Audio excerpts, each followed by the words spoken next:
Alfred Hitchcock is called the master of suspense, but his leading ladies would tell you he brought that suspense home with him.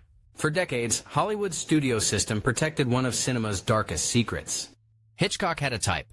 Cool, blonde, elegant women he called real ladies. He controlled every detail of their image, on screen and off. He handcuffed Madeleine Carroll to her co-star for hours to build realism. He obsessed over Grace Kelly until she left Hollywood to marry a prince. But no one suffered like Tippi Hedren. In 1961, Hitchcock spotted her in a diet drink commercial on television and became instantly captivated by her beauty. He tracked her down and brought her to Universal Studios. He spent $25,000 on a 3-day screen test. Then he signed her to a restrictive 7-year contract. She had no Hollywood clout. He saw a blank canvas to mold. He hired legendary costume designer Edith Head, not just for her films, but to design Hedren's entire personal wardrobe off-screen. He told her what food to eat, what wine to drink, even how her name should appear in the press, always in single quotation marks. On the set of The Birds, he ordered her male co-stars not to speak to her or touch her after he yelled cut. He had crew members follow her home. He had her handwriting analyzed by a graphologist. His chauffeur drove past her house at night. He sent her 5-year-old daughter, Melanie Griffith, a custom doll of her mother in costume, packaged in a tiny wooden coffin. Then came the attic scene. Hitchcock promised Hedren that mechanical birds would be used for safety. He lied.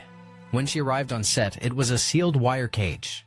Crew members, in heavy leather gloves, stood ready with boxes of live ravens, pigeons, and seagulls. For 5 straight days, they hurled live birds directly at her face and body. She had no protection whatsoever. They tied live birds to her clothing with elastic bands so they wouldn't fly away. She called it brutal, ugly, and relentless. On the 5th day, a bird slashed her lower eyelid. She collapsed, sobbing, and whispered, "I'm done." A doctor shut down production for a week. Her contract forced her into another film with him. On Marnie, Hitchcock installed a secret door connecting his office to her dressing room. He grabbed her in his limousine. He cornered her in her dressing room. She said the attacks were sexual, perverse, and ugly. She finally snapped. She rejected him and called him a fat pig in front of the entire crew. He never spoke to her directly again. He told her he'd ruin her career. For 2 years, he kept her under contract at $600 a week, blocking every single outside offer. When Francois Truffaut tried to cast her in Fahrenheit 451, Hitchcock's executives said she was not available. He made her persona non grata.